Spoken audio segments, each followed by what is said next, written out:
2014 से ये कोशिश है कि माननीय आजम खान साहब को बीजेपी के टखनों पे लाया जाए।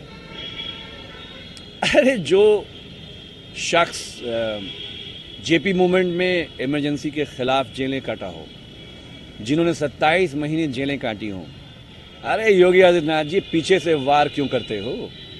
वार सामने से करिए। 307 के मुकदमे भी तो उत्तर प्रदेश में विड्रॉ हुए हैं। कहां से विड्रॉ हुए हैं? डिप्टी सीएम केशव मौर्य के मुकदमे भी विड्रॉ हो गए। कहां से विड्रॉ हो गए? कोर्ट से हुए हैं।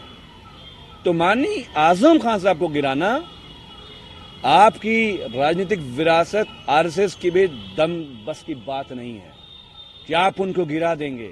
आप लालू जी को गिरा देंगे? आप आजम खान साहब को गिरा देंगे? अरे जितने भी आपने कैसे फजील ठोके, क्या हुआ? सभी मामलों में हाई कोर्ट से, सुप्रीम कोर्ट से उनको छूट मिली है, बेलें मिली हैं उसी अदालत में। तो हमें अदालत पे विश्वास है और जैसे ही हमारी वकीलों की जो टीम है आजम खान साहब की, वो लोग तय करेंगे और हम आगे जाएंगे। और 2024 में कुछ भी कर लीजिए, होने वाला नहीं है उत्तर प्रदेश में कुछ। और रामपुर बाई इलेक्शन में ये आपकी आखिरी जीत थी। जिस तरह से खाना पड़ा है, उसी पर भारतीय जनता पार्टी के प्रदेश अध्यक्ष भूपेंद्र चौधरी जी ने भी ये बात कही है कि ये उनकी जो जैसी करनी थी उस तरह की उनको भरनी करनी पड़ी है, या जो उन्होंने कृत्य किए थे उसके लिए उनको, और अखिलेश यादव जी को भी ये बात कही कि उनको भी इस तरह की बयानबाजी नहीं करनी चाहिए। देखिए, बीजेपी की सरकार मुस्लिम मुखालिफ है, इसमें क्या शक है? मॉब लिंचिंग का मामला हो, हेट कैंपेन का मामला हो, लड़ाई फलस्तीन में हो रही है, गाली मुसलमानों को यूपी में पड़ रही है। तो ये सब जानते हैं कि मुसलमानों के बारे में आपकी सोच क्या है। और भूपेंद्र जी को हम ये पूछना चाहते हैं, वो जो 307 वाले हैं मुख्यमंत्री जी, कैसे विड्रॉ हुआ था केस? कैसे विड्रॉ हुआ था? आपका डिप्टी सीएम केशव मौर्य जी, उनका केस कैसे विड्रॉ हो गया था? तो पूरा सूबा जानता है कि आप देश में लालू जी को, माननीय आजम खान साहब जो इस देश के अजीम सोशलिस्ट लीडर हैं, आप उनको अपने टखनों पे लाना चाह रहे थे।